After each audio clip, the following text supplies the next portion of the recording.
My dear student, আমি তোমাদের ABTA test paper করাচ্ছি, যেখানে প্রতিটা ছেলে মেয়ে এবিটিএ টেস্ট পেপারের প্রশ্ন নিয়ে অসুবিধা বোধ করে। সেখানে না আমি কি করাচ্ছি জানো, দেখতে থাকো।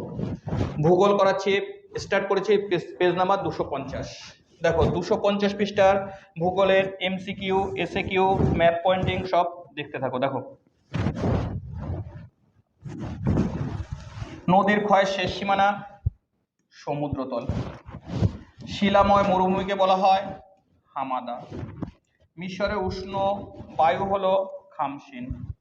বায়ুর আর্দ্রতা পরিমাপ যন্ত্রটির নাম হাইগ্রোমিটার। একটি ঋতুভিত্তিক সমুদ্র স্রোতে মৌসুমী স্রোত। তারপর দেখো, সূর্য চাঁদের পৃথিবীর রৈখিক অবস্থানকে বলা হয়, সরলরৈখিক অবস্থানকে সিজিগি। ভারত দূষণের রোগ হয় মিনামাটা। ভারত দূষণে কি রোগ হয়? মিনামাটা। ভারত পাকিস্তানের সীমারেখা হলো রেড ক্লিফ লাইন। ভারত পাকিস্তানের সীমারেখার নাম কি? Red cliff line. দেখো, তারপর দক্ষিণ ভারতের সর্বোচ্চ শৃঙ্গ হচ্ছে আনাইমুদি। তারপর হচ্ছে এশিয়ার বৃহত্তম লেগুন হচ্ছে চিল্কা। ভারত পশ্চিমের ঝঞ্ঝা দেখা যায় শীতকালে। ভারতের পশ্চিমী ঝঞ্ঝা দেখা যায় শীতকালে। ভারতের সর্বাধিক স্থান জুড়ে রয়েছে পলিমাটি। তারপর দেখো, ভারতের শেফিল্ড নামে পরিচিত হাওড়া। ভারতের শেফিল্ডকে হাওড়া। সার্ভে অফ ইন্ডিয়ার সদর দপ্তর কলকাতা। সার্ভে অফ ইন্ডিয়ার সদর দপ্তর কোথায়? সার্ভে অফ ইন্ডিয়ার সদর দপ্তর হচ্ছে দেরাদুনে। কলকাতায় নয়, দেরাদুনে। এবার চলে আসি, দেখো, হরিদ্বারের কাছে গঙ্গা পলসঙ্কু গঠিত হয়েছে, সত্য। দেখো, থার্মোস্ফিয়ারের নিচের অংশকে বলা হয় আয়নোস্ফিয়ার, মিথ্যা। থার্মোস্ফিয়ার লা নিনা প্রভাবে প্রশান্ত মহাসাগরের পূর্ব উপকূলে খরা সৃষ্টি হয়, সত্য। দেখো, ভরাটকরণ প্রক্রিয়ায় আবর্জনা পচনে হিউমাস তৈরি হয়, সত্য। নেফা এর নাম পরিবর্তন করে মিজোরাম রাখা হয়েছে, মিথ্যা। নেফা হচ্ছে অরুণাচল প্রদেশ। লু একটি আর্দ্র শীতল বায়ু। লু হচ্ছে উষ্ণবায়ু, এটাও মিথ্যা। লু কি? উষ্ণবায়ু। সালেম স্টেনলেস স্টিল কারখানা আছে, সত্য। সালেমে স্টেনলেস স্টিল কারখানা আছে, সত্য। দেখো, হিমবাহ সৃষ্টি উপত্যকা ইউ, ইংরেজি ইউ অক্ষর।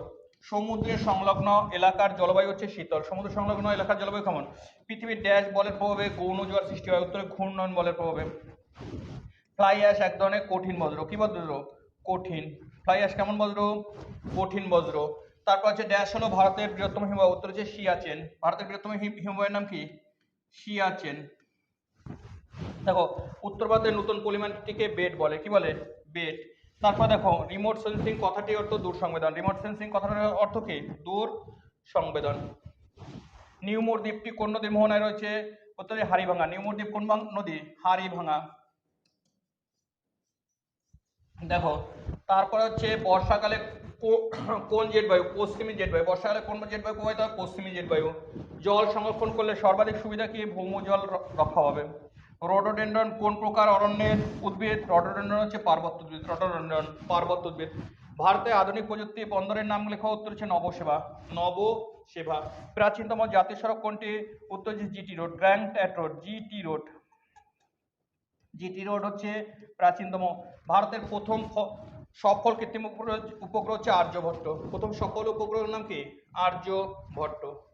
মেলানো দেখো, মরুদ্যান, মরুবসতি। কেন্দ্রীয় কৃষি গবেষণাগার উষাতে রয়েছে। তারপর দেখো, ইউট্রিফিকেশন হচ্ছে জলের প্রাণী মৃত্যু। ক্রান্তীয় ঘূর্ণবাদ হচ্ছে টর্নেডো। ক্রান্তীয় ঘূর্ণবাদের নাম কি? টর্নেডো। দেখো, শিবালিক পর্বত, এটা আগেও 2-3বার করেছি। এখানে হচ্ছে শিবালিক। সম্বর হ্রদ, এই যে রাজস্থানে, এখানে হচ্ছে সম্বর। দক্ষিণ ভারতের ম্যানচেস্টার, এই যে দক্ষিণ ভারতের ম্যানচেস্টার কোয়েম্বাটুর। দক্ষিণ ভারতের ম্যানচেস্টার কোয়েম্বাটুর। তারপর হচ্ছে আমেদাবাদ, এই হচ্ছে গুজরাটের রাজধানী আমেদাবাদ। ভারতের একটি চা উৎপাদক অঞ্চল। এখানে হচ্ছে চা, দেখো এই যে চা উৎপাদক অঞ্চল। পশ্চিমবঙ্গের পেট্রোকেমিক্যাল শিল্প, এই যে পশ্চিমবঙ্গের পেট্রোকেমিক্যাল শিল্প হলদিয়া। মেঘালয় মালভূমি, এটা দেখো মেঘালয় মালভূমি, এই যে ভাঁজটা, বাংলাদেশের যে ভাঁজ রয়েছে তার এখানে মেঘালয় মালভূমি। কোঙ্কণ উপকূল, দেখো এই হচ্ছে কোঙ্কণ উপকূল, দেখতে পাচ্ছ, এটা হচ্ছে কোঙ্কণ উপকূল। তারপর হচ্ছে চেন্নাই বন্দর, দেখো এখানে চেন্নাই বন্দর, এই যে চেন্নাই বন্দর।